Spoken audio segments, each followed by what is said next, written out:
when I'm doing ACT with people, and I mean, the workshop that I have planned with you it's an ACT workshop, but it isn't an ACT workshop where like, oh, here's, 3 acceptance strategies and here's 3 diffusion strategies.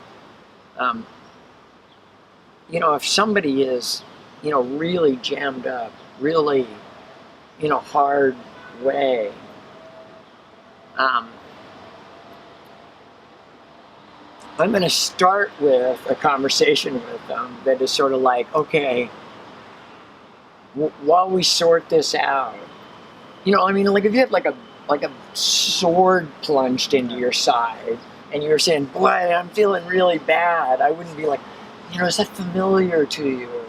How long have you, first I want to like see if I can't just, take the sword out of your side, it's just as we, or if you're like clubbing yourself in the head with like a rock, oh, I'm feeling so bad, I'm like, yeah, can we just put that down for just a minute, I tell people like I have vulnerabilities, like I've had my genome mapped, I know about a variety of my vulnerabilities, and I just tell people, some people are more robust than others. Me, I got to take, I'm special needs, I got to take very good care of myself. Maybe you're like that. And so like, I wonder if there are some ways that we could kind of, cultivate a little kindness around you while you and I have this conversation about things that have been going hard. Because some of these, kind of things, how people are taking care of themselves have implications for all the things they're coming in reporting on. So it kind of has become part of the fabric of every intervention that I do with people, and it did for me, and taking care of myself did for me. And man, I want people to have that chance. I want them to see, what it could be like to be loved. So it sounds like this is like a workshop that's for people much beyond mental health professionals. I think so. If you look at the things that, tick the boxes as mental health risks, it's exactly the same things that tick the boxes for metabolic disorder, for type 2 diabetes, for chronic pain. It's the same disorder, and it's a disorder of this kind of multiple stressors weighing down on people.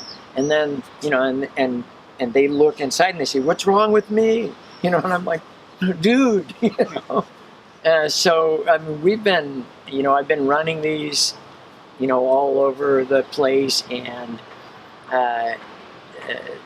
the workshop that's kind of evolved out of this is non-technical, it's jargon-free. I've had people bring like, people from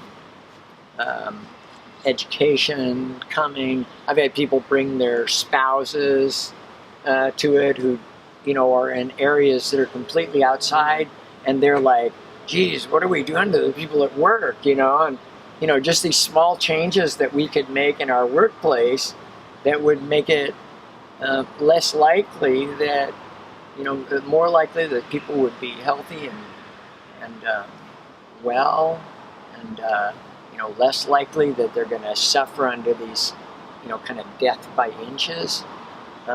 So it's my intention that this be accessible to like you'd want to bring your mom, kind of thing.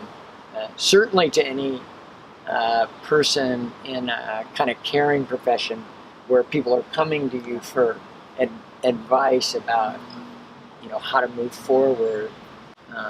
Because even if the task is not like a mental health or physical health, like I have students, right? And, it shouldn't be a big shock to us that a healthy, well-cared for organism learns better than one that's... I was reading some documentation the other day, and it's the guidelines for keeping laboratory animals, right?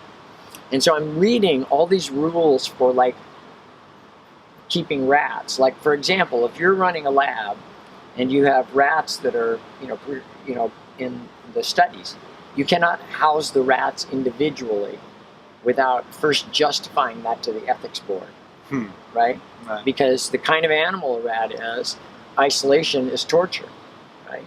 And so you have to at least house like a care housing or something like that, or you have to have a really good reason why you're not doing that, you know, that serves some, you know, scientific outcome, right?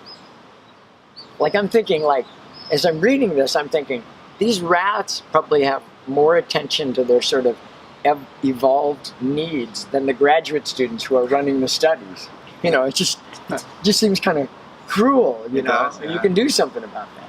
Like my graduate students, I like subsidize their yoga the first year, you know, that, you know, they come to graduate training with me. Because I want them, I mean, they're going to go in and learn to teach people, in part, to be kind to themselves and to forgive themselves and to give themselves another chance.